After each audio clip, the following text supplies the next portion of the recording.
A gente segue agora com a nossa segunda Masterclass e agora eu tenho o prazer de convidar ao palco Carmen Migueles. A Carmen é doutora em Sociologia pela Fundação Getúlio Vargas, professora da FGV EBAP e especialista em Estratégia, Gestão e Cultura Organizacional. Atuou por mais de 25 anos com consultoria e pesquisa e também foi secretária de Desenvolvimento, Trabalho e Renda de Niterói. Com vocês, Carmen Migueles. Palmas, por favor.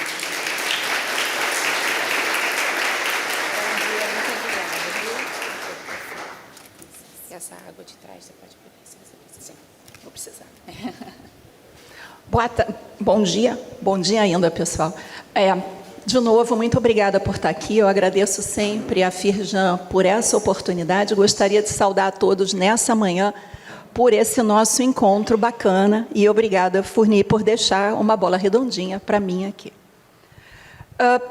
Quando a gente vai falar em gestão de crises ou gestão de riscos que antecedem as crises, a gente está falando de quê? Eu acho interessante a gente começar por aí. Vale começar pensando de onde que saiu, por exemplo, os maiores controles de riscos. Não sei se vocês sabiam que as empresas de seguro surgiram durante as grandes navegações, numa taberna espanhola, onde as pessoas apostavam que navios iam conseguir voltar e quais que não iam. Eles perceberam com o tempo que as pessoas que apostavam sempre que o navio ia voltar, ganhavam no longo prazo.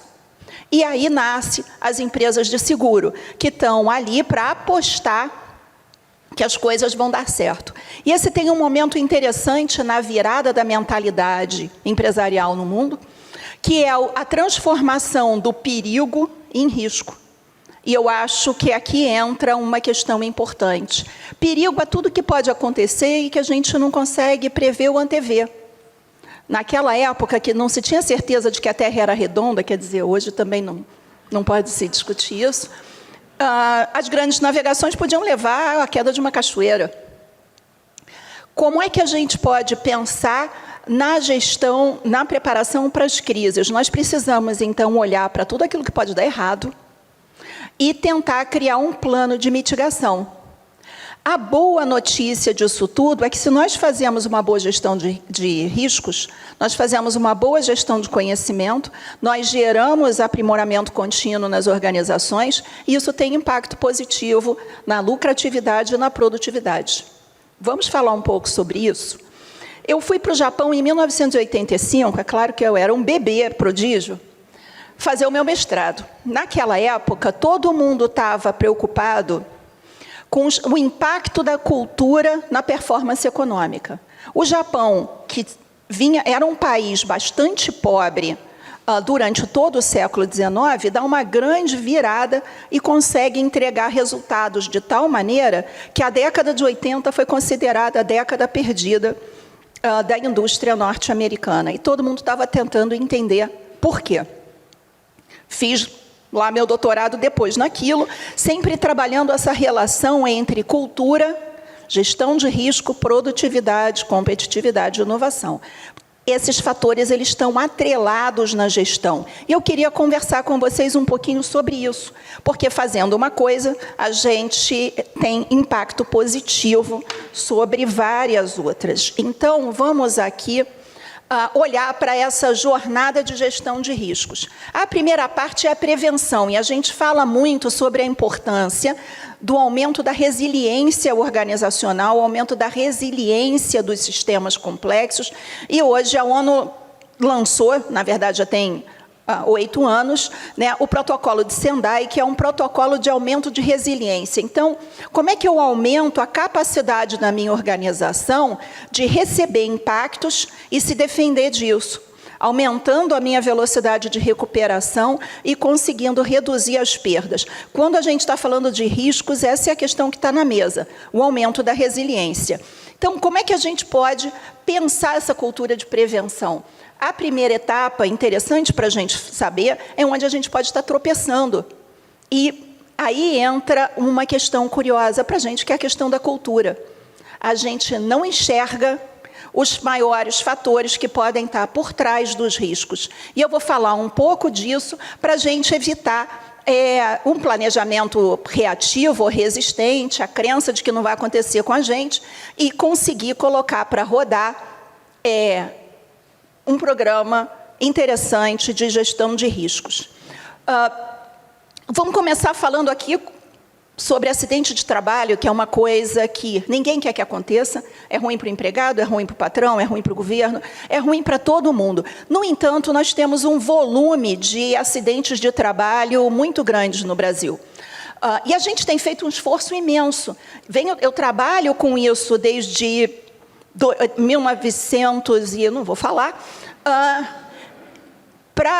e a gente tem tido dificuldade de avançar. Então, segundo os dados da Organização Internacional do Trabalho, o Brasil ocupa 4º lugar no mundo em relação ao número de mortes por acidente de trabalho. Em primeiro lugar está a China, depois vem a Rússia, 3º lugar os Estados Unidos, dentre os países que medem, porque tem muito país que não mede, né? Foram quase 30 mil óbitos de trabalhadores com carteira assinada entre 2012 e 2024, e os gastos do INSS com afastamentos, pensões, passou de 158 bilhões ao longo desse período. Esses são dados do Smart Lab, do Ministério Público Federal, para quem quiser acompanhar. Foi um volume imenso de dias perdidos só dentro das organizações, então esse é um prejuízo que a gente não está contando. Na hora que a gente pensa em crescimento do país, na hora que a gente pensa em redução de desperdícios, esses volumes de recursos que não precisaria estar sendo perdido, poderia estar sendo economizado e utilizado de uma outra maneira.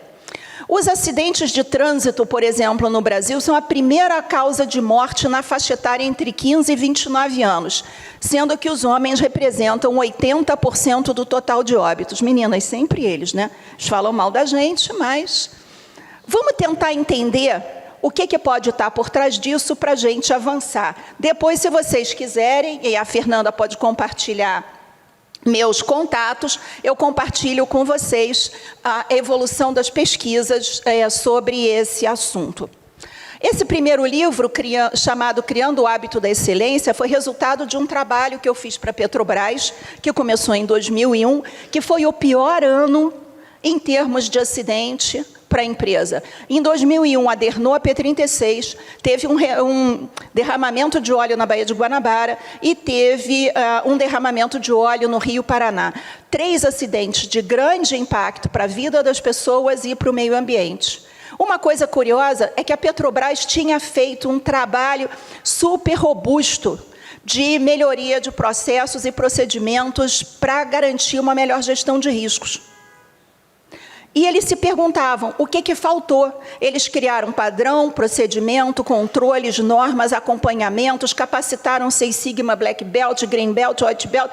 O modelo de gestão estava ali todo bonitinho e esses 3 grandes acidentes aconteceram. A pergunta que não queria calar é: o que a gente não viu?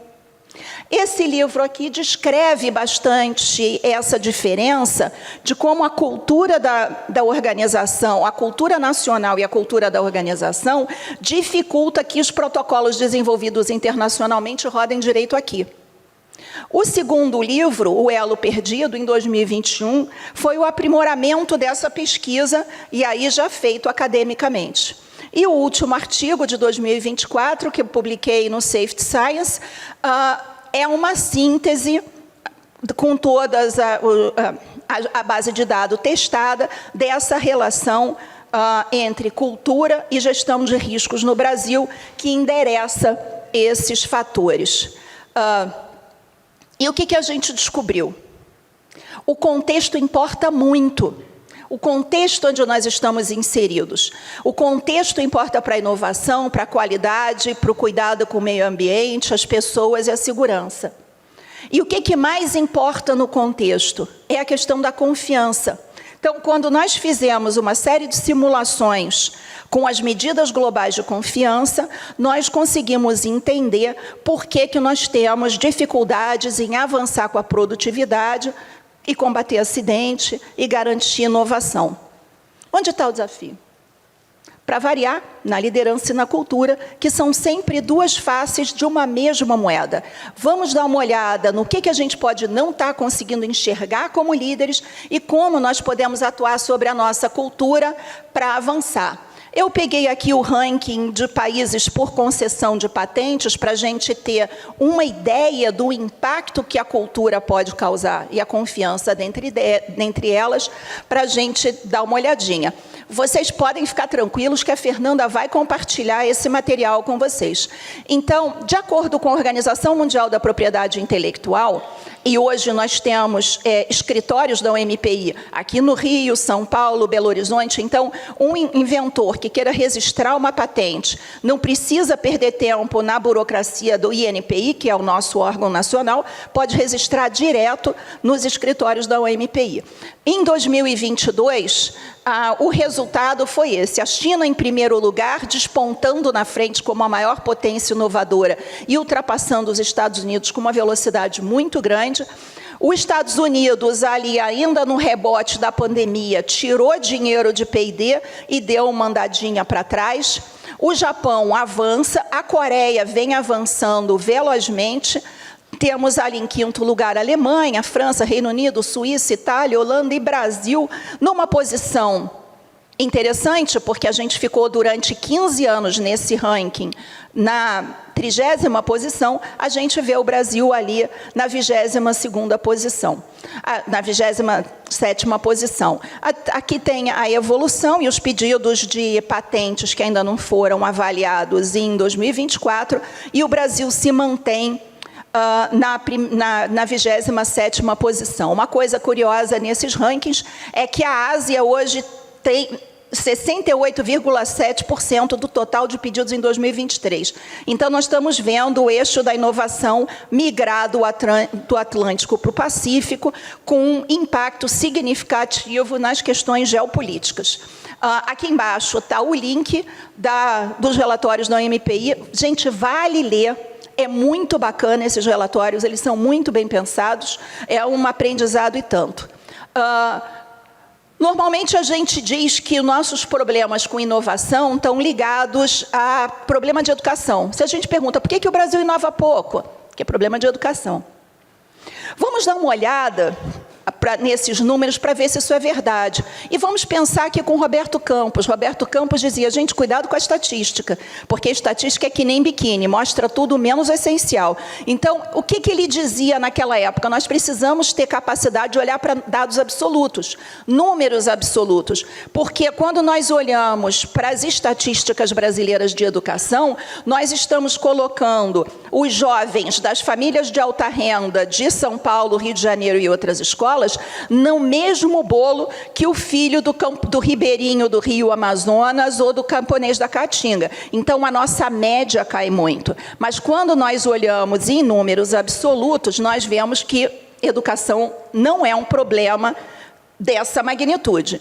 Se nós olharmos aqui para os dados de 2021, nós temos aqui o Brasil com 3.607 patentes concedidas para 213 milhões de habitantes. A República da Coreia, 158 mil patentes para 51 milhões de habitantes. A Suíça, 20 mil patentes para 8 milhões e 700 habitantes. Opa!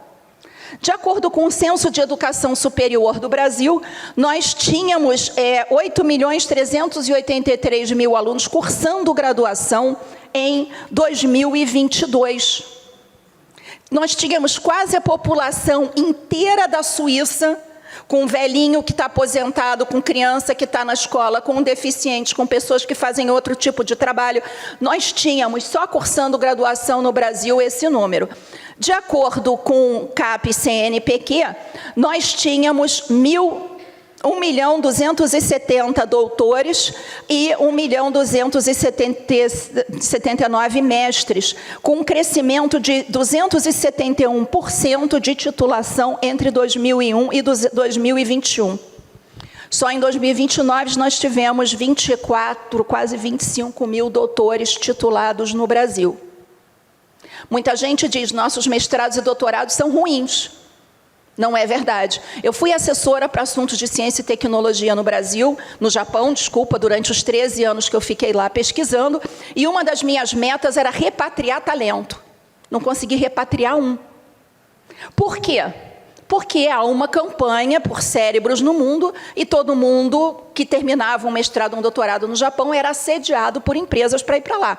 Eu perdi, no ano passado, 2 dos meus melhores assistentes de pesquisa na FGV, um casal novinho que fez pós-doutorado comigo, terminaram o pós-doc, fizeram um doutorado na Universidade de Chicago, fizeram o pós-doc comigo aqui na FGV, foram apresentar o resultado do nosso projeto de pesquisa num congresso na Holanda e a Universidade de Groningen pegou.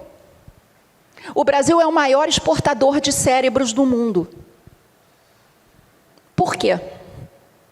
Quando a gente olha para isso, a gente vê que o nosso investimento em educação, que cresceu muito nos últimos 70 anos, se nós olharmos em 1950, nós tínhamos 92% de analfabetos no Brasil, incluindo os analfabetos funcionais. Nós fizemos um investimento gigantesco em educação. Hoje nós temos menos de 10% de analfabetos, mas isso não repercutiu no ganho de produtividade e competitividade da nossa economia. Onde que a gente está tropeçando? Essa é uma questão para a gente estar pensando aqui. Quando a gente olha um pouquinho, e esse aqui é um estudo da World Value Survey, e que depois é trabalhado pelo vencedor do Prêmio Nobel de Economia, que é o Knack, o que eles mostram? Que há uma correlação econômica direta entre confiança e desempenho econômico. Quanto maior confiança, maior propensão a confiar dentro de uma economia, maior o desempenho econômico das nações. E o Brasil está aqui embaixo, nesse gráfico, como o país do mundo com a menor propensão a confiar. Vamos olhar para o impacto disso e como é que a gente consegue resolver.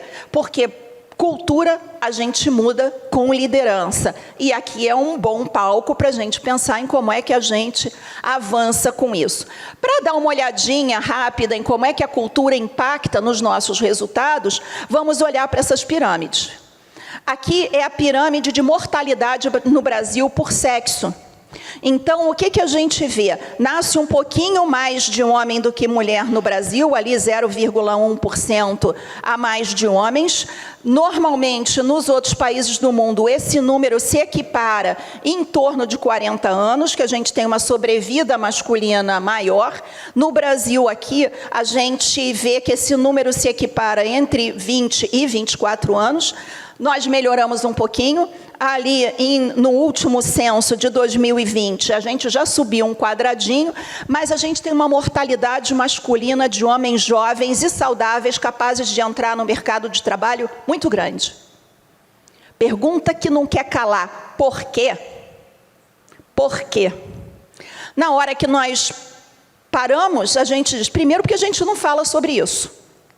Depois, porque a gente não pensa sobre isso. E nós não refletimos sobre o nosso papel nesse resultado. Então, tem culturas que trazem esses dados e a gente trabalha para avançar, e tem culturas que não trabalham. Então, eu vou mostrar aqui rapidamente esse exemplo de crianças na pracinha para a gente ver por que morre tanto homem no Brasil. Porque a gente educa para morrer. Eu estava numa pracinha com um casal de amigos, o garotinho, que devia ter uns 3 anos, caiu e ralou o joelhinho. A mãe tinha saído para comprar uma água, não sei o quê. O garotinho foi chorando para o pai passou a mão no ralado, coisa que mãe nunca faria, e falou para o neném assim, não é nada, não é nada, para de chorar, não doeu, não doeu. Se você continuar chorando, a gente vai embora para casa, vai brincar. Saiu aquele neném, aquela bolinha de 3 anos de idade, que ainda é um bebê, engolindo o choro para brincar. Passa um tempo, cai a menina, porque na pracinha a criança cai muito. E tinha ralado o cotovelo. O que o pai fez? Botou no colo, deu beijinho, falou, ai, princesa do papai, papai vai botar uma aguinha, vai passar, vou dar beijinho. Quanto mais ela chorava e fazia escândalo, mais beijinho ela ganhava. Né? Então, o que a gente está dizendo? Homem não pode sofrer, homem não pode ter medo, homem não pode falar sobre seus sentimentos e não pode ganhar apoio no momento de dor. Mulher pode ser fraca e faniquitenta à vontade. Né? Aí, o que acontece? Vou voltar ali, porque estou antecipando aqui o que não devia. O que acontece quando a gente cresce? Você escuta os homens... essas questões dos homens. Você escuta um homem que dizia, né, que o pai dizia para ele, quando ele era criança, que se ele apanhasse na rua e chegasse em casa chorando, ele ia apanhar de novo. E a gente vê que os ritos de masculinidade no Brasil, todos colocam os meninos como tendo que enfrentar o medo e o risco. Outro dia, 2 meninos caíram da pedra do arpoador no mar, porque os colegas estão dizendo, quero ver se você é homem para pular ali. Tem que pular na hora que a onda vir. Caíram e tiveram que ser socorridos pelo bombeiro.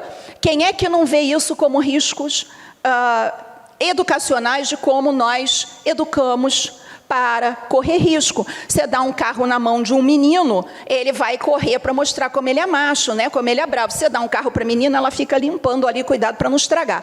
Então, o que vai acontecendo com isso? O cara entra para a empresa e a gente quer que ele trabalhe o cuidado ativo, a gente quer que ele trabalhe o autocuidado, mas isso conflita com a cultura nacional, que diz que homem que está cuidando de si, né, não é homem de verdade. Então, essas são algumas questões para a gente pensar. E qual é a diferença, por exemplo, com outros países? Durante o tempo que eu passei no Japão, toda a educação masculina é orientada para a responsabilidade. Homem que é homem é responsável pelo futuro da família, ele não pode morrer, porque ele vai ter que cuidar dos pais e do negócio, ele tem uma responsabilidade de longo prazo. Homem que é homem cuida de quem está do seu lado, então você precisa ter certeza que seu irmão menor ou seu colega de colégio, você precisa estar de olho, e há uma liderança compartilhada para evitar que a vida seja colocada em risco. Então, eles têm uma das menores taxas de letalidade masculinas do mundo, se a gente tirar o caso de suicídios de criança, que é uma outra questão, porque aí uma cultura que bota tanta responsabilidade sobre as crianças acaba gerando um outro resultado. Mas nós não enfrentamos os nossos problemas de frente. Quando nós falamos em confiança, muita gente tende a achar que confiança é um sentimento. Mas confiança não é um sentimento, é a nossa capacidade de nos colocar voluntariamente vulneráveis numa situação.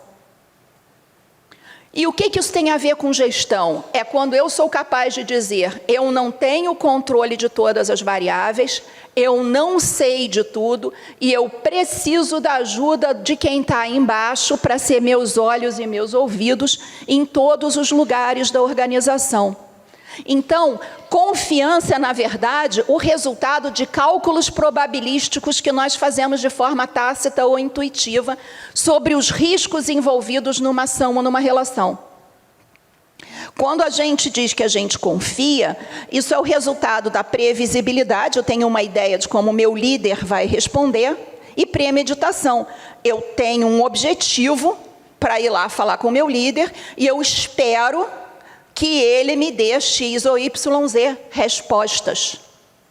Se eu não posso levar notícias ruins para cima, porque a reação do meu líder é imprevisível, eu vou tratar de ocultar informações.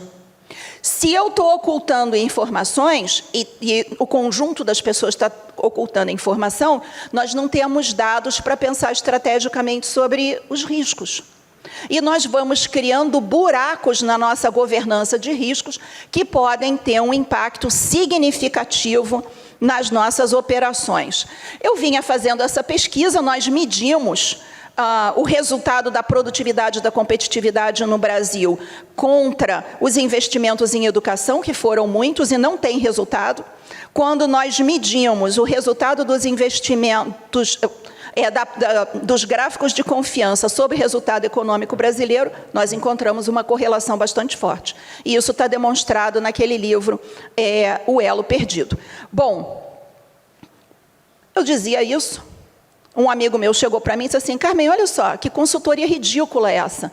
Você está dizendo o seguinte, eu estou desse lado do rio, tem um pote de ouro do outro lado do rio, mas o rio tem piranha e você não diz como atravessar.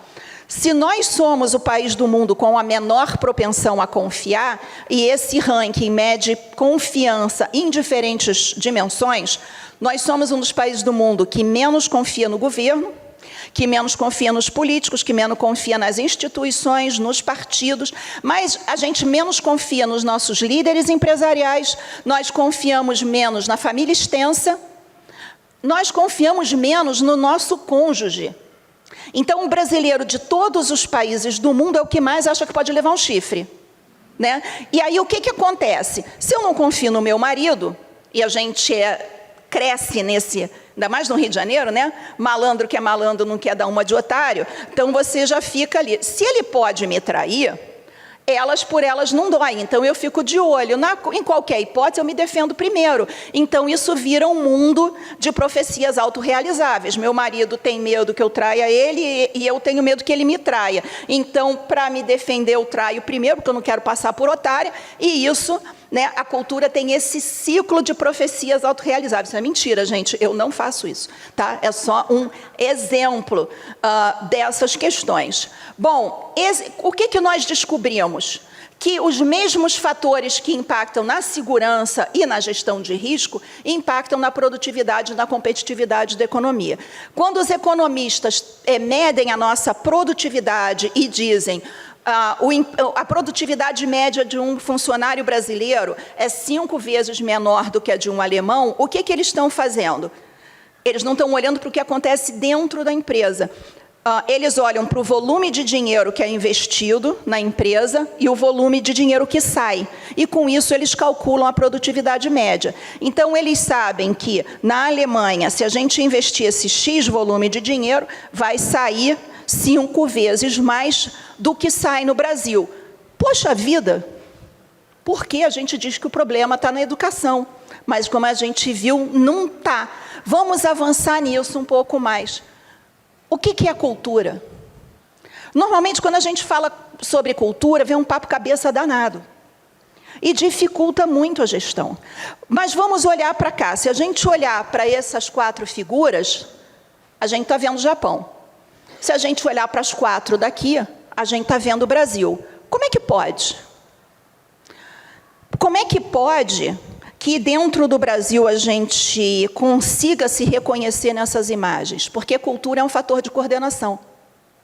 Então, os brasileiros tendem a reproduzir determinados padrões de comportamento, de estética e um monte de coisa, que permite que a gente se veja aqui, e a mesma coisa em outros países. Então, cultura é um mecanismo de coordenação.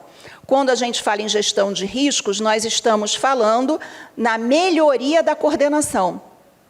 Se a gente tem uma coordenação interna melhor, mais engajamento e comprometimento, nós temos mais produtividade, mais inovação e melhor gestão de riscos. Então, tem uma sinergia positiva dentre todos esses esforços. Então, o que nos diferencia dos japoneses é que eles têm uma cultura extremamente homogênea e nós temos uma cultura extremamente heterogênea. Eles têm muito mais igualdade econômica e nós temos desigualdade econômica. E todas as pesquisas internacionais mostram que quanto maior a heterogeneidade e quanto maior a desigualdade, menor a confiança. Mas por quê? Eu me dediquei a esse tipo de pesquisa nos últimos anos, porque não adianta eu dizer, matematicamente, estatisticamente, países heterogêneos e desiguais têm menos confiança. O que eu faço com essa informação? Nada. Aí a gente chega aqui para o campo do Fournier. O que acontece? Se eu tenho uma cultura mais homogênea, por exemplo, todos acreditam que nós devemos ser proativos na gestão de riscos e aparece um perigo ou um risco no processo produtivo, eu tenho que tomar uma decisão simples. Paro tudo e resolvo o problema ou não paro e não resolvo? Por exemplo, vamos olhar aqui para o Leite Ninho. Leite Ninho é muito mais caro do que qualquer marca própria de supermercado. Mas, se a gente olhar para os ingredientes, eles são bastante parecidos. O que o Ninho vende? Ninho vende confiança. Né? Imagina a mulher está ali com um nenenzinho de 1 ano, pede para o marido ir no supermercado comprar uma lata de leite e o marido traz uma marca própria. Vai dar briga. Eu não delego aquilo que é mais importante para mim, por exemplo, a alimentação dos meus filhos, para uma marca que eu não confio. Aí tem essa questão da reputação da marca. Agora, para que eu possa ter essa reputação, eu tenho que ter uma coordenação interna que rebata ali. Imagina que eu estou na linha de produção da Nestlé e, de repente, aparece uma barata na lata. Todos os funcionários ali sabem que a Nestlé vende confiança, e para vender confiança, todo mundo tem um papel na confiabilidade. Apareceu a barata, para tudo e vamos resolver como é que a gente descontamina. Porque pode ter barata num lote, imagina alguém achando uma barata dentro de uma lata de leite ninho, vai ser uma crise gigantesca. Porque se eu achar uma barata na lata de um leite de marca própria do mercado, eu vou botar a culpa em mim. Sou uma idiota, fico comprando essas porcarias vagabundas. Agora, se eu pago o preço premium do mercado e acho uma barata, a culpa é do produtor. Então, todo mundo tem que cooperar para aumentar a confiabilidade. O que significa? O empregado está ali, ele tem autonomia, autoridade para parar a produção se ele enxergar um contaminante. Muitas vezes, o lote que tem o risco de ter contaminante é vendido para ração animal e para outros usos, mas não é enlatado como produto para beber. Então, se eu tenho ali uma barata, o empregado tem que tomar uma decisão: paro tudo e mato a barata ou não paro e não mato a barata? Se a cultura diz que é para matar, ele para, mas não vale só dar uma patada na barata. Ele tem que avisar para a área de qualidade que há um contaminante e acompanhar o processo de descontaminação. Agora, imagina que ninguém parou para falar com eles sobre o que aumenta o atributo intangível ou o valor do meu produto. Ele não vai saber. Imagina se, por exemplo, o gerente de qualidade quer qualidade, o gerente de segurança quer segurança operacional e o gerente de produção quer que a produção corra na frente. Esse cara, de repente, ele tem que parar para pensar, se ele vê uma barata, como se eu estivesse jogando 2 dados para um resultado pré-definido. Eu não sei o que fazer. Agora, se a cultura é caótica e ele está recebendo muita pressão por resultado de curto prazo, para fazer com que a produção corra o mais rápido possível, ele pode ver um monte de fatores intervindo no trabalho dele, mas ele vai ter medo de parar, porque ele pode ser punido. Então, a relação entre uma série de eventos e a série de probabilidades conexas é a relação entre uma progressão aritmética e uma progressão geométrica. E a segunda é o logaritmo da primeira. O que significa o seguinte, que se eu não estou gerenciando cultura, as equiprobabilidades de resposta ali são múltiplas, eu não sei. Então, o que é racional fazer? Fingir que não viu a barata.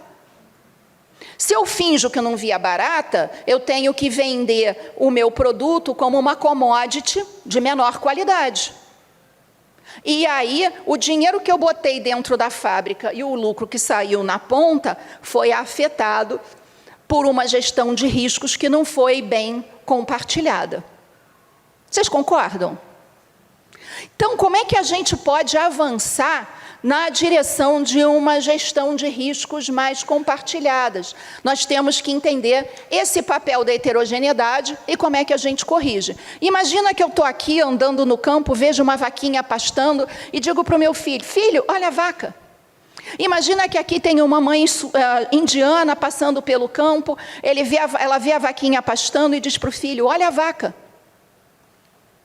É o mesmo animal de 4 patas que muge e pasta, mas para um, a vaca é a base da nossa gramática alimentar e para outro é parte da cosmologia religiosa. Imagina agora que eu pego essas 2 mães e coloco numa ilha deserta e elas precisam cooperar para alimentar os filhos. Elas querem fazer isso, elas têm compromisso com esse resultado, elas querem sobreviver nessa situação. E aí, talvez, a mãe indiana chegue para a mãe brasileira e diga: vamos coletar umas flores para adornar a deusa da abundância e da fartura, para ela nos ajudar a encontrar comida nessa situação difícil.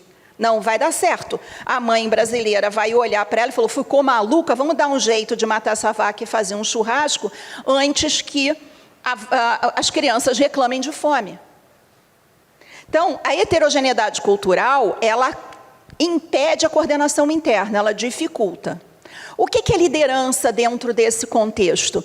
É uma pessoa que consegue ver que nenhuma das 2 soluções é adequada. Se eu matar a vaca hoje, amanhã o lugar vai estar pior, porque a carne vai ter apodrecido, vai estar cheio de bicho e cheio de mosca. Os indianos vão estar com raiva de mim, porque vão ter visto uma violência contra a religião deles, e pronto, eu nunca mais tenho cooperação. O líder é aquele que é capaz de ver, peraí, gente, vamos ver se a vaca está dando leite? Se a vaca não estiver dando leite, ela pode transportar as crianças, porque se a gente puder usar a vaca para transportar a carga e as crianças, talvez a gente esteja mais liberado para procurar outros alimentos nessa ilha. E isso vai nos trazer aprendizado e resultado de médio e longo prazo alinhados. Então, o líder é esse que consegue olhar para uma situação e ver uma combinação que gere resultados sustentáveis. Qual é a tendência da gente num país como o Brasil? Está todos os brasileiros ali, tem uma vaca, a gente fala, manda esse indiano pastar. E aí a gente não consegue fazer o máximo dessa heterogeneidade ou dessa diversidade. E a desigualdade, como é que a desigualdade opera aqui? Vou contar para vocês um exemplo. Eu estava trabalhando no rebranding dos postos Shell, quando a Shell comprou a Esso. Não foi a Shell, foi a Cosan, né, que comprou a Esso. E tinha que fazer em mais de 5 mil postos trabalho em altura. Então, o risco de acidente era muito grande. O trabalhador brasileiro é super criativo. A gente achou andaime montado sobre carrinho com roda de rolimã para não precisar montar e desmontar. Eu vi pintor de parede de circo, ele colocava as 2 pernas assim numa escada de 5 metros e sem nenhuma corda, nenhum ponto de segurança, ele caminhava com 5 metros. A gente vê esse tipo de coisa. A Shell deu uma determinação global. Tem que fazer esse rebranding sem nenhum acidente. Caramba! Missão hercúlea para quem está no Brasil. O contexto não ajuda. Qual foi a ideia que se teve aqui? Beleza, vamos pegar nossos engenheiros para fazer a palestra para os operários, para ajudar a entender qual é a missão de trabalhar seguro. E o engenheiro mostrou aqui essa pirâmide de Bird, achou que estava bem didático, coloridinho, escrito com letras grandes, e ele foi falar para os operários, olha, a cada 600 incidentes acontecem 30 danos materiais, a cada 30 danos materiais, e isso é estatística, acontece uma lesão leve, a cada 10 lesões leves ocorre uma fatal. Então, nós temos que trabalhar aqui na base e resolver, eliminar os fatores críticos de risco, vamos trabalhar seguro. Falou bonitinho. E aí falou, nós estamos aqui nesse 2º andar. Para finalizar essa palestra, eu gostaria de ter todos segurando no corrimão para a gente já reduzir as probabilidades de um acidente. Eu estava sentada no auditório, ouvi 2 peões que estavam... Eles se chamam de peão, né? Então, um peão falando para o outro. Cara, esse cara, boiola aí. Eu falei, oi? Da onde que a palavra boiola pode surgir da pirâmide de Bird? Como é que uma fala tão politicamente incorreta pode advir de uma palestra, de uma aula sobre isso? Como eu gosto de entender as fontes dos desentendimentos, eu colei no cara, né, quando terminou, e falei assim, eu ouvi você falar que o cara ali é boiola. Você acha mesmo? Eu não notei. Aí o cara fez assim, como quem dissesse, que saco. Não é isso, moça. Olha ali para a beleza. Vem esses engenheirinhos aqui, criados pela avó. Se você chegar perto da princesa, deve estar até com perfume, né? De tirar a gente do trabalho e a gente está ganhando por resultado, me dizer para segurar no corrimão. Esse é trabalho para macho, vá se ferrar.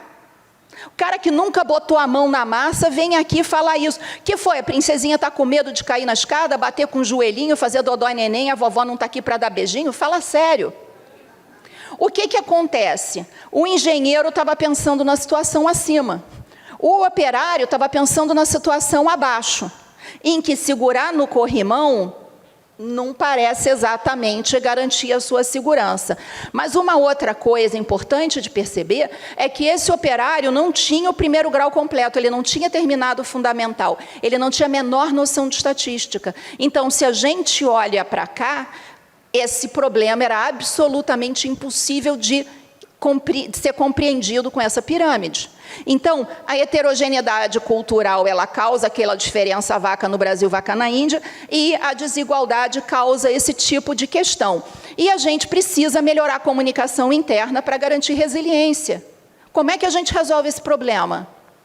A cultura tem causas longínquas, mas ela só existe como um modelo mental. Se nós juntamos as pessoas para resolver problemas concretos juntos, a heterogeneidade e a desigualdade desaparecem, porque as pessoas estão conseguindo enxergar exatamente o que elas precisam fazer. E se a gente consegue gerar esse entendimento compartilhado, a gente consegue ir aumentando o alinhamento na direção de resultados. Mas quando a gente faz pesquisa de cultura no Brasil, a gente desenha cultura, a gente bota os valores lindos lá na Lua, o cara está aqui nessa realidade, a gente não conecta os caminhos. Então, a gente não chega a ganhar capacidade de coordenação interna. Muito bem, vamos avançar. E o que acontece se eu tenho baixa confiança? Gostaria de compartilhar com vocês um caso de uma consultoria minha que foi o dinheiro mais fácil que eu ganhei na vida. Eu estava trabalhando para uma cearia no Espírito Santo e eles estavam tendo muitos acidentes com os olhos. Então, eles decidiram contratar uma consultoria para melhorar a cultura de segurança. É claro, eles tomaram 3 preços, botaram as suas equipes ouvindo diferentes consultorias para ver qual era a melhor solução, mandaram para a área de compliance para autorizar, mandaram depois para a área de contratação para comprar. Eu tive que gastar um tempo danado inserindo meus dados no sistema para poder realizar essa compra. Cheguei na empresa, fui no chão de fábrica e perguntei para o operário: por que você acha que está tendo tanto acidente com os olhos aqui? Ele virou para mim e disse assim: moça, isso é fácil.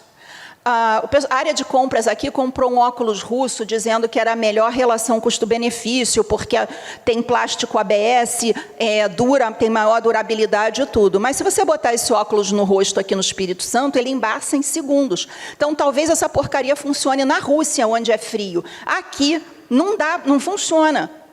E aí eu falei: E aí, o que vocês fazem? Eu boto o óculos na testa para poder operar. E eu falei: não, mas e o risco para os olhos? A pessoa chegou para mim e disse assim: olha só, moça, é mais fácil controlar a trajetória da limalha do que a reação do gerente com um peão reclamando de API. Esse é o custo da confiança. Agora, imagina isso em todos os nossos processos. Se tivesse confiança, primeiro teria pedido uma amostra do óculos e pedido para alguém testar, que é o que se faz normalmente no Japão. Se é algum EPI para funcionário, você bota ali nos ciclos de qualidade, de verificação e pede para testar. Então, não teria comprado uma grande carga de óculos que não funciona. Depois, a comunicação subiria. Então, não precisaria ter todos esses gastos de contratação de uma consultoria para ter acesso a uma informação que estava disponível no sistema. Estava ali dentro. Estava ali dentro. E é por isso que os economistas falam da confiança como o principal ativo intangível das empresas e das economias. Se eu tenho confiança, eu consigo resolver problemas com muito mais celeridade e eu consigo trabalhar com aprimoramento contínuo, porque as informações sobem. Mas por que para a gente é difícil fazer isso? E por que a gente perde tanto? Então, eu coloquei aqui alguns exemplos que eu fui ler as investigações, né? O caso de Brumadinho, de Mariana e Brumadinho, a gente tem a Carla aqui que pode dar uma aula de vários dias sobre isso. O adernamento da P-36, o incêndio no Museu Nacional. O que as investigações mostram? Que em todas essas organizações tinham várias pessoas que sabiam que o risco estava ali e que podia acontecer. A Carla estava nos contando no intervalo que o Fábio Schwartzman estava lá pressionando para, de fato, não ter mais nenhum problema. E o que aconteceu? Que as investigações mostraram. E aí, falando do risco que o Fournier estava trazendo. O Fábio era uma pessoa que foi para lá para garantir que não teria outra Mariana. Ele estava lá bem intencionado, trabalhando com uma equipe bastante responsável. Depois do acidente, aparece no Jornal Nacional que um funcionário tinha escrito um e-mail dizendo que um desastre era iminente, e quando se foi ver, o pessoal do chão de fábrica todo estava vendo que tinham rachaduras aumentando e que o problema estava ali. Estava para ter evitado. Foi culpa do Fábio?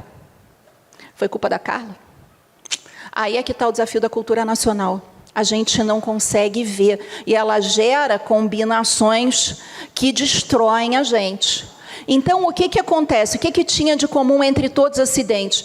No caso do Museu Nacional, tinha e-mail de 12 anos atrás avisando que a fiação elétrica estava um caos e que poderia incendiar. E queimou um acervo de valor inestimável. Nenhum gestor, em sã consciência, colocaria um patrimônio daquele valor em risco por causa de uma porcaria de uma fiação elétrica ou de uma instalação elétrica que poderia ser refeita. Não faz sentido lógico. Não faz sentido. As informações são desperdiçadas. Então, quanto vale esse tipo de informação? Tem vazamento no equipamento. Quanto vale as informações sobre as inadequações entre o procedimento e a tarefa real?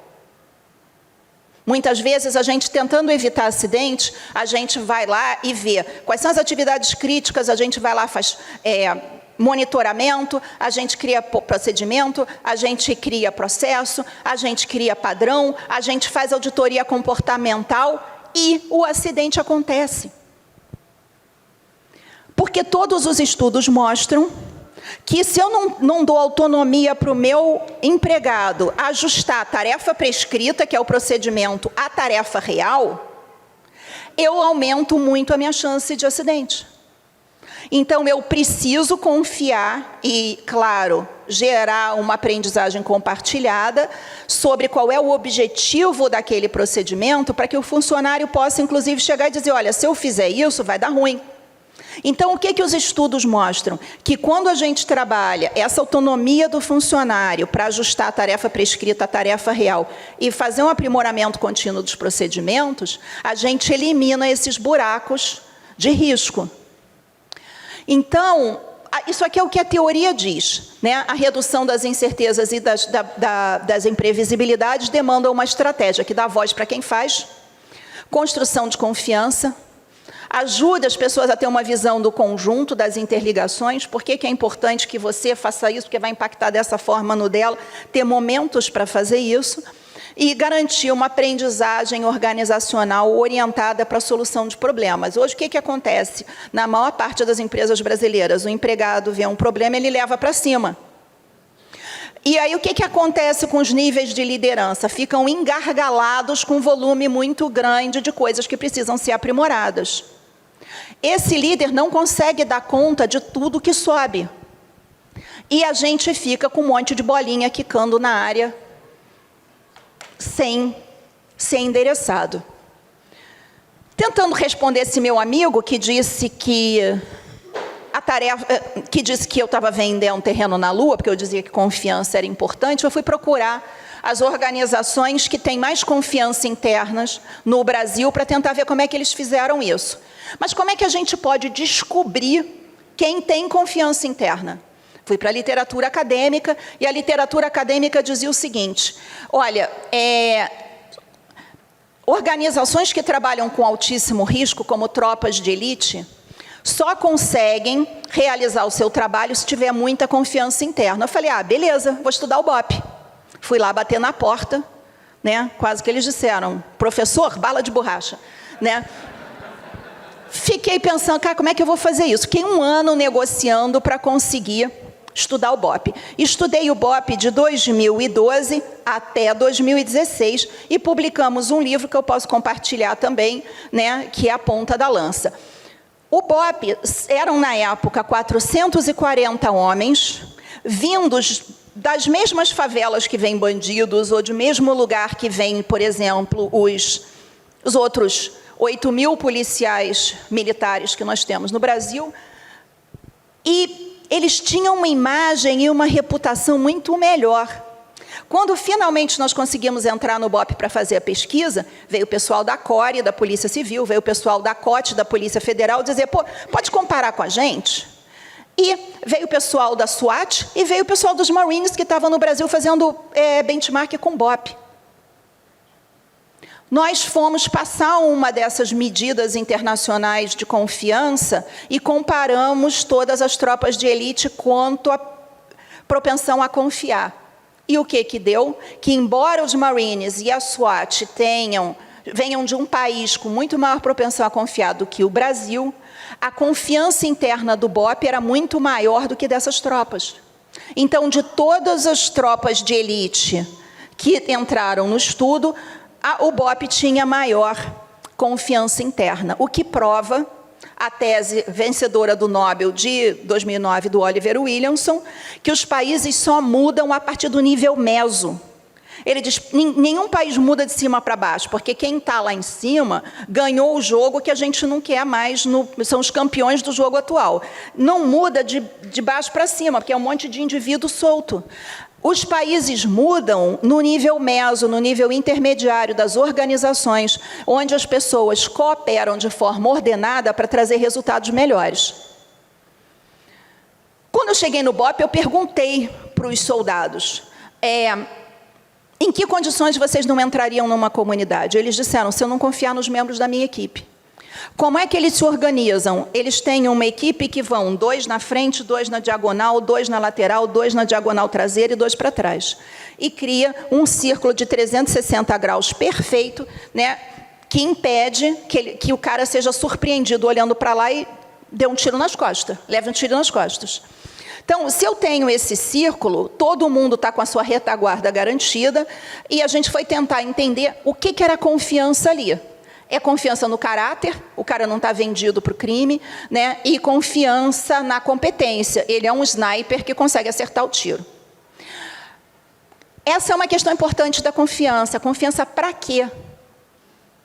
A confiança ela não é um atributo genérico, ela é um atributo específico. Quando nós fomos fazer conversas com o pessoal do BOP, o cara fala assim, não, eu confio pra caramba nesse cara aqui para proteger minha retaguarda numa operação, mas não confio para dormir em casa com a minha mulher e nem para emprestar dinheiro para ele. Então, a confiança, ela decorre da confiabilidade. Eu sei que esse cara aqui, que fez um monte de operação de menor risco comigo, é super confiável. Então, no dia de uma operação de maior risco, ele é parte da minha equipe. E essa é uma questão interessante. Então, como é que eles chegaram lá? O coronel Almêndola, que foi o fundador do BOP em 1978, ele diz o seguinte, ele pegava os profissionais e tentava descobrir como é que eles poderiam entrar num espaço conflagrado. Primeira coisa, clareza de missão. A missão do BOP não é resolver o crime no Brasil, não é acabar com a lei, né? A missão do BOP é desterritorializar o crime. Então, foco. Eu quero tirar os criminosos que usam cercas humanas para se defender. Eu preciso de uma tropa especializada em entrar nesse território com o menor nível de consequência ruim para a própria vida e para a comunidade do entorno. E o que o coronel Almêndola disse? A gente foi fazendo benchmark, testando, benchmark, testando. A gente foi olhar como é que o sniper da SWAT atirava. O sniper da SWAT dava 2 tiros com o olho fechado. Testamos aqui, não deu certo. O sniper da SWAT fica dentro de uma janela ou dentro de uma laje. O cara do BOP está na área de tiro. Então, a gente testou e não deu certo. Aí os policiais voltaram e disseram, não dá certo. Beleza, então nós temos que treinar um tiro com 2 olhos abertos e em progressão no terreno. Começaram a treinar isso. E aí os caras disseram para o coronel, olha, o problema disso é que se aquela moça lá atrás está com uma arma apontada para mim, eu recebo uma descarga de adrenalina e fico com visão de túnel. Então, eu não consigo ver se vai passar uma criança na frente da linha de tiro, ou se eu vou errar o tiro. Então, eles começaram a treinar 1 tiro, 2 olhos abertos, com progressão no terreno e sem visão de túnel. Como é que eles treinaram sem visão de túnel? Controle da agressividade e controle da reação. Então, o pessoal do BOP diz o seguinte, agressivos são os fracos, os fortes têm autocontrole. Né? Então, a missão mais bem-sucedida é que gasta menos bala. Eles saem com as balas contadas e, na volta, eles contam de novo. A operação que gastou menos bala é a operação que teve maior sucesso. Mas como é que eu garanto que, na hora do tiro, o cara está treinando não visão de túnel? Porque, para eu não ter visão de túnel, eu tenho que parar, respirar, abrir o olho intencionalmente, num ângulo assim, para ver o que está em volta, antes de puxar o gatilho. É uma questão de segundo. É 1 segundo. Antes de puxar, respire e abre o olho. O comandante passa correndo na linha de tiro durante o treinamento. Se o cara não praticar adequadamente, ele mata o comandante. Eu falei, olha, para quem estuda segurança no trabalho, isso não dá certo. E na época, o Coronel Pinheiro falou para mim, não, pode ir lá, Carmen, eles não erram uma. E ele disse, se eu não acredito nos meus homens numa situação de treinamento, eu vou botar um monte de carniceiros tentando desterritorializar o crime, matando um monte de criança, matando geral. E ele disse, quando dizem que tem bala perdida da polícia, eu durmo tranquilo. A gente sabe quanto que cada policial acertou, quanto de bala que gastou, onde que foi parar o tiro, e depois a gente conta de volta. Então, do meu batalhão é que não é. Essas são questões interessantes. O fato dele ouvir... Uma outra coisa interessante que eu ouvi dos policiais do BOPE, eles dizem o seguinte, a gente confia muito no nosso comando, a gente não confia no governador, mas a gente confia no nosso comando. Eles não traem a gente. E essa é uma questão interessante, que eles dizem o seguinte, o comandante nunca vai mandar a gente para uma operação que vai nos matar. Essa é uma outra questão para a gente estar pensando aqui. Então, voltando aqui, desculpa, confiança é resultado de confiabilidade, e a confiabilidade é resultado de previsibilidade. Eu sei como cada um vai responder a diferentes tipos de risco e eu tenho certeza de que as pessoas vão fazer de acordo com o combinado, porque a gente aprendeu a fazer isso junto, a gente foi melhorando todo dia e a gente conseguiu criar uma visão comum de resultado. Então, a gente consegue avançar. Por que a gente tem tanto problema de cultura nacional? Além do nosso histórico de ter sido uma colônia de dominação que dificulta muito a construção de confiança, nós temos uma configuração de cultura organizacional aqui. Fernanda, quanto tempo eu tenho? Jura? Bom, eu tenho essa questão aqui. O Brasil é um país que concentra muito poder no topo. Isso aqui é os estudos do Hofstede, que eles mostram o seguinte, todos os países, todas as culturas têm que lidar com esses 6 problemas. Tem país que lida com um poder horizontal e tem país que concentra. O Brasil é um país que concentra. Então, a gente tem uma distância muito grande entre o topo e a base, entre o executivo e o peão, entre o presidente da República e o povo, e a gente não consegue fazer uma governança mais equilibrada. Uma outra questão é que a gente tem uma aversão à incerteza gigante ali. Então, a gente não quer que as coisas deem errado. Países como, por exemplo, Israel, que tem uma aversão à incerteza grande como o nosso, mas tem uma distância de poder pequenininha, porque Israel tem 13 pontos só de distância de poder, tenta controlar as incertezas, botando todo mundo para cooperar, estudar e fazer pesquisa e andar junto. Então, são 13 milhões de judeus no mundo, com cerca de 85% de todos os prêmios nobres, porque todo mundo tenta evitar a incerteza por meio de estudo. A gente que tem alta distância de poder e alta aversão à incerteza tenta resolver todos os problemas por meio de controle. Aconteceu um acidente, melhora o controle. Então, o que isso gera? Essa situação aqui é a síntese dos meus, não vou dizer quantos anos, de pesquisa sobre essas questões. Começou em 85, mas como eu era bebê, não conta. Então, vamos lá. Se eu tenho uma alta distância de poder, o que acontece? Eu tenho muito, parte do empregado, eu tenho muita insegurança nas relações hierárquicas. O empregado tem medo de que o chefe possa ter uma reação explosiva, ou de que o chefe possa dar uma enquadrada, tem o manda quem pode, obedece quem tem juízo, então ele oculta informação. Tem menos reporte de erro.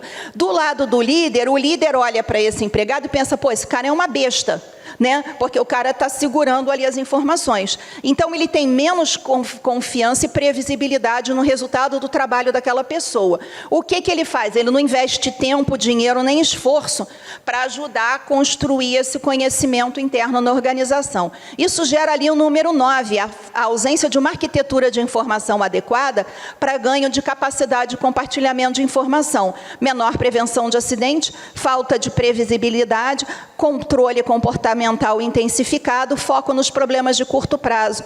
Isso gera uma sensação imensa de incerteza e a gente está o tempo inteiro tentando resolver incerteza de uma maneira inadequada. As consequências, foco na tarefa, deixa eu fazer o meu, se a barata passou aqui, o problema é da barata, foco no curto prazo, foco nos riscos, entendido risco como risco político para o empregado, não o risco de modo geral, foco no que pode dar errado, foco naquilo que nos opõe. Ah, vamos montar uma coalizão para melhorar a cultura organizacional. Não, mas tem aquele cara ali que vai atrapalhar. Em vez de olhar, tá, tem 80% que poderia nos ajudar, a gente faz o Pareto ao contrário, a gente olha para os 20% que pode atrapalhar e desiste.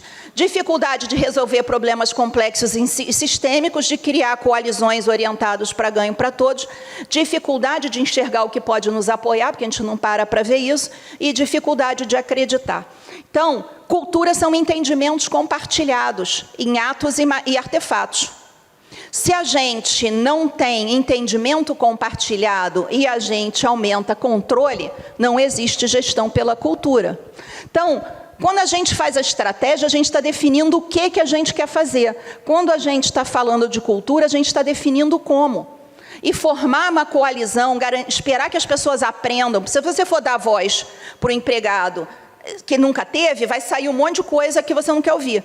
Né? Tem que ter uma curva de aprendizado. Ninguém salta de um trapézio sem preparo. E confiança é risco. Para eu confiar, eu tenho que ir aprendendo como é que as minhas redes de suporte vão funcionando. Então, a gente pode, assumindo gradativamente vulnerabilidades, controlando os riscos e aprendendo na jornada. Como o meu tempo acabou e eu quis deixar um fechamento adequado, aqui está o que a gente descobriu nas nossas pesquisas, e isso é autoexplicativo, né? Que há muita oportunidade de desenvolvimento de uma cultura de excelência, saúde, segurança, meio ambiente e qualidade, mas a gente precisa trabalhar nesses 3 pilares: desenvolvimento de líderes, para antecipar riscos e oportunidades e envolver as pessoas para que elas consigam lidar com isso, o desenvolvimento da autonomia dos executantes, que não é uma tarefa fácil, o cara que sempre aprendeu na base do manda quem pode, obedece quem tem juízo, ele tem medo de tentar e de participar, e o desenvolvimento de processos que garantam a melhor gestão da informação e colaboração entre áreas, equipes e indivíduos. E o que impede? A ausência de um plano integrado para fazer isso. Né? A ausência de um plano sobre como as metas devem ser atingidas, com que grau de consciência, de maestria, de profissionalismo. Discutir o que é o profissional adequado, o que se espera, e falta de metodologias e processos que capturem a informação de baixo para cima e ajudem a tratar essa informação de maneira adequada. Então, nós temos um legado de desorganização da cooperação e da colaboração para resolver problemas sistêmicos, mas isso não é impossível de resolver. Qualquer metodologia, tipo um PDCA como esse aqui, pode fazer com que a gente avance.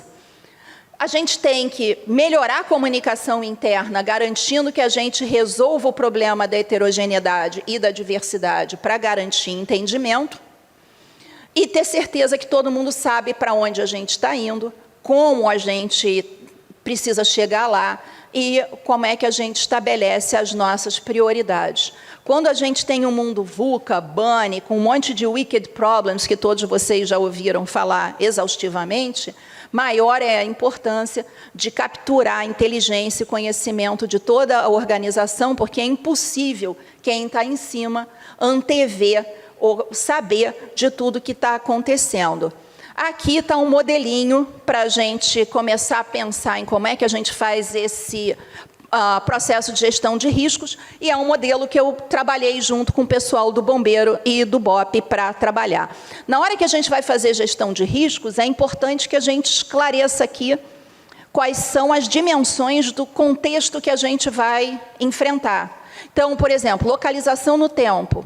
Eu vou ter tempo, não vou ter tempo, quanto tempo eu posso ter, se for uma questão de prevenção de acidente de trabalho, se for uma questão de falta de energia, se for um problema com o meu fornecedor de matéria-prima relevante, quais são as probabilidades de consequência se isso acontecer, como é que eu ajudo as pessoas que têm proximidade física e psicossocial para que elas saibam o que fazer na hora. Por exemplo, está tendo uma enchente, primeira coisa, quem está na área vai fazer o quê? Desligar toda a parte elétrica para evitar um dano maior. A segunda coisa, então a gente estabelece aqui por tipo de ameaça, a gente estabelece um padrão e treina, e pode até ser num sábado divertido. A gente sabe que tem os atenuadores, que são os recursos físicos, os recursos sociais e os recursos organizacionais para enfrentar o risco. E a gente tem os intensificadores, que são tempo e complexidade. Isso vai definir o grau de extremidade. E a gente pode ir pensando que respostas adaptativas nós podemos dar para trabalhar melhor a prevenção em um país com as nossas características e a nossa cultura. O que a literatura mostra é que, se a gente alterna esses dois estilos de liderança, a gente tem mais chance. A liderança servidora é aquela que escuta e tenta resolver problema. Chama o cara e diz, essa mesa aqui é para botar problema em cima, vamos ver o que está por trás, vamos ver como é que a gente consegue avançar, estabelecendo, claro, prioridades, porque nunca vai ter recurso para tudo. E a liderança tradicional é a do comando e controle. Na hora da gestão de risco, todo mundo tem que saber que tem fulano A, B, C e D, que vai assumir a liderança tradicional, que pode gritar naquela hora para garantir efetividade, e isso está combinado. Então, no BOP, eles dizem, se o líder não gritar e não der ordem, cola a placa de todo mundo, porque ninguém fica sabendo como é que vai agir. Mas isso foi combinado. Então, a gente consegue avançar. Aqui as primeiras perguntas, se vocês quiserem fazer um plano de ação para contenção de riscos. Muito obrigada, pessoal. Acabou meu tempo, Fernanda. Desculpa.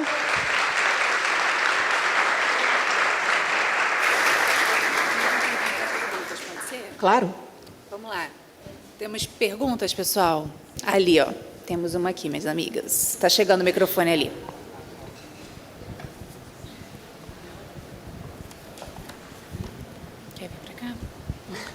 Bem, bom dia a todos, quase boa tarde. Meu nome é Jaque Nogueira, eu trabalho com assessoria de comunicação.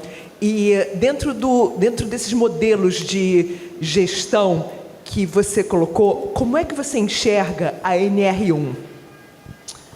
Ela é um norte, ela é um guia de como é que a gente pode trabalhar. O que a gente pode, antes de... sem falar da NR1 especificamente, porque é uma norma regulatória. O que ela tenta fazer? Combater as causas dos problemas e trabalhar também saúde mental e essas coisas todas. Beleza. Em vez da gente olhar para a norma, a gente pode olhar para como a cultura afeta a norma. Porque aí a gente encontra um caminho crítico. Por exemplo, vamos pegar um caso que todo mundo conhece, porque a NR1, todo mundo conhece a NR1? Todo mundo conhece. Vamos pegar uma coisa que aconteceu lá atrás. ISO 9000, qualidade total. Como é que ela foi pensada? Cada operário se juntava, via como é que você faz essa tarefa, e você, e você, e você. Vamos ver qual é a melhor, vamos testar de cada um, e aí criava o padrão. Não foi isso que aconteceu? Criado o padrão, entrava no aprimoramento contínuo. Qual era a ideia do japonês? Depois de um tempo de aprimoramento contínuo, eu vou ter uma equipe de altíssima performance. O que aconteceu no Brasil? A gente criou o procedimento, acabou com o CCQ, botou todo mundo para trabalhar, e quando vinha a certificação, saía todo mundo desesperado de novo para rever padrão. O que acontecia? O japonês dizia, o padrão é o mínimo. A NR1 é o mínimo. O que a gente precisa estar olhando é para o objetivo macro. Então, a RN1 serve para a gente fazer aquele checklist básico. Eu tenho tudo aqui que são os antecedentes da boa gestão de riscos, da boa prevenção de acidente, eu tenho tudo. Eu consigo trabalhar com segurança psicológica para a pessoa trazer a informação correta? Né? Concorda? Sim, concordo, mas eu acho que na prática isso é um tremendo desafio. É um tremendo desafio, eu concordo. Mas o que acontece? Desafio maior é a gente amargar tantos anos de baixa produtividade e competitividade pela dificuldade de implementação. Então, a gente pode criar um projeto piloto, começar pequenininho, e testando solução ao longo do tempo. Vamos lá, a gente vai superar a norma em 5 anos. Em primeiro lugar, a gente vai fazer um diagnóstico, quanto que a gente está atrás. Vamos passar à frente. Beleza, como é que eu testo? Eu faço um projetinho piloto com um grupo de pessoas que está engajada, vejo se aquilo ali funciona. Se eu conseguir o resultado naquele primeiro piloto, eu avanço para mais 3, 4, 5 pilotos, e a gente vai modelando a nossa evolução da cultura e vai incluindo as pessoas por trás. Você não pode fazer um processo de gestão de cultura para todo mundo. Você tem que começar pequeno, para ir testando as soluções na prática. Mas o negócio é começar. Você acha que dá com pilotinhos? Bem, eu vou te responder essa pergunta daqui a pouco. Estou testando com alguns clientes, vamos ver. Me tem uma coisa que eu acho muito complicado, porque as pessoas focam na saúde mental. Só que elas parece que esquecem que a saúde mental não funciona sem um corpo. E aí eu acho que tem muitas distorções. E essas distorções estão sendo propagadas, porque tem muitas empresas investindo apenas no psico, mas esse psico é carregado por um corpo, né? Então... Aí tem uma coisa interessante. Quando a gente fala em saúde mental para gestão de riscos, a primeira coisa é o indivíduo está confortável para falar.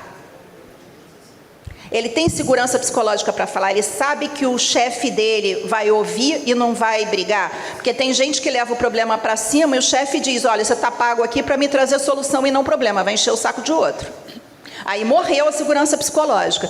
A segurança psicológica ela está relacionada a essa capacidade do indivíduo de trazer a solução, né? E ter um procedimento para pensar se aquilo que ele está trazendo é válido ou não e como é que a gente evolui baseado em evidências. Então, essa questão da evolução baseada em evidências é significativa. Eu fiz esse trabalho no Hospital Albert Einstein, de implementar todas essas coisas. Ficou redondo. O Hospital Albert Einstein tem uma cultura maravilhosa de ouvir, de aprimoramento contínuo, de foco em resultado, para combater infecção hospitalar, eles controlam ali. E, para mim, a maior prêmio que eu ganhei na minha vida é que eles publicaram um livro depois da pandemia, chamado... como é que é? Na linha de frente, enfrentando o inimigo. E o primeiro capítulo desse livro, eles dizem que eles não teriam a velocidade e a flexibilidade que eles tiveram se não tivessem feito o projeto de cultura comigo. Eu falei, isso não é, né, qualquer coisa. Eu fiquei muito feliz com esse negócio. Mas o que acontece? Eu trabalhei com eles em 2012. A pandemia foi em 2020. Eles montaram grupos de monitoramento, aprimoramento e controle. Eles passaram muito na frente dessa recomendação. E eles têm hoje a meta de trazer o primeiro prêmio Nobel de Medicina para o Brasil. Por quê? Porque eles sabem que eles construíram essa resiliência e essa base, que é uma coisa muito importante. Então, dá para fazer, porque o Einstein fez, o BOP fez. Se a gente olhar para o grupo VEG de motores, eles têm uma metodologia própria deles, dos comitês de trazer informação de baixo para cima para ir resolvendo o problema continuamente.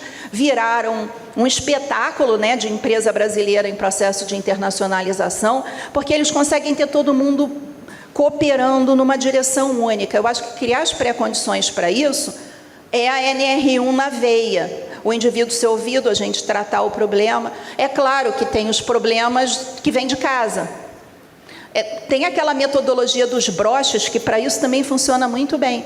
Que assim, minha mulher está querendo se separar, meu filho bateu com o meu carro, não vem me encher o saco hoje. Aí você bota o broche vermelho, não estou legal. Tem dias, eu estou com uma rotina super apertada, eu tenho um monte de coisa para fazer. Então, broche amarelo. Hoje não é o meu dia de fazer aprimoramento contínuo e discutir essas questões. Broche verde. Eu estou aberto para receber feedback, para que você me traga problemas. A gente consegue aumentar essa consciência de como eu estou em termos de saúde mental, como é que eu interajo com o outro e como é que eu aceito crítica como oportunidade de aprimoramento. Tem metodologias que dão certo. Desculpa, pessoal, eu estou atrasando o almoço. Excelente, obrigada. Muito obrigada, professora Carmen. Vamos bater palmas novamente, porque merece demais. Quer levar sua água? Pode beber mais um pouquinho. Foi ótimo. Essa parte da construção de confiança, acho que é um aprendizado para todo mundo, inclusive para mim, que não trabalha com gestão de crise. É muito importante a gente trabalhar num lugar onde a gente pode conversar, falar das nossas dores, nossas ideias, e construir isso passa por todo mundo, né? Acho que é um grande aprendizado, inclusive para mim, professora. Obrigada.